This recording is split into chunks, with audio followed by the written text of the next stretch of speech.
Hello, good evening to all of you my viewers and my dear student. ये आपकी class day 4 की lecture है।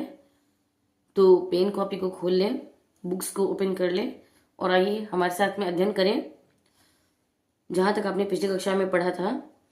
दूसरे, हालांकि हमारे संविधान में स्वतंत्रता की गारंटी दी गई है, फिर भी हमें हरदम नई व्याख्याओं का सामना करना पड़ता है। यह एक तरह से खेल खेलने जैसा है। जैसे हम शतरंज या क्रिकेट खेलते हैं तो हम सीखते हैं कि उसके नियमों की व्याख्या कैसे करनी चाहिए। इस प्रक्रिया में हम खेल के ही नए और व्यापक अर्थ खोजते निकालते हैं। ठीक इसी प्रकार नई परिस्थितियों के मद्देनजर संविधान में दिए गए मौलिक अधिकारों की निरंतर पुनर्व्याख्या की जा रही है। इसकी एक वानगी तो यह है कि आजीविका के अधिकार को जीवन के अधिकार में शामिल करने के लिए अदालतों द्वारा उसकी पुनर्व्याख्या की गई है। सूचना के अधिकार की गारंटी एक नए कानून के द्वारा की गई है। समाज बार बार नई चुनौतियों का सामना करता है। इस क्रम में नई व्याख्याएं पैदा होती है। समय के साथ साथ संविधान में दिए गए मौलिक अधिकारों में संशोधन भी हुए हैं और इनका विस्तार भी। यद्यपि न्यायिक व्याख्याएं और सरकारी नीतियां नई नई समस्याओं का सामना करने के लिए बनाई गई हैं।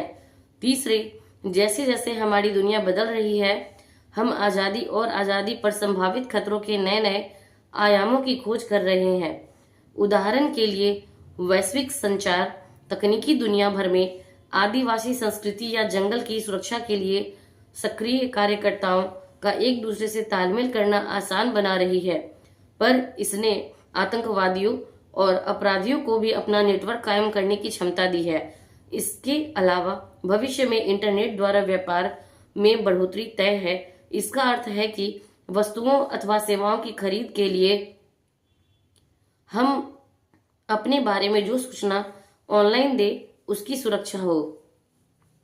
इसीलिए यूं तो इंटरनेट जन, अंग्रेजी में इंटरनेट का इस्तेमाल करने वालों को नेटीजन कहा जाता है,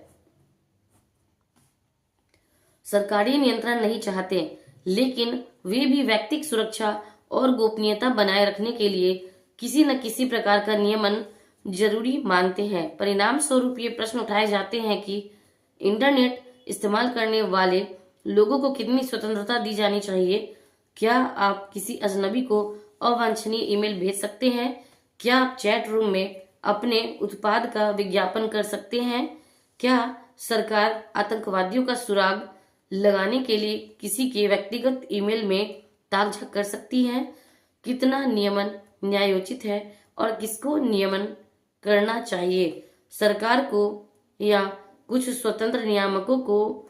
राजनीतिक सिद्धांत में इन प्रश्नों के संभावित उत्तरों की सिलसिले में हमारे सीखने के लिए बहुत कुछ है और इसीलिए यह बेहद प्रासंगिक है।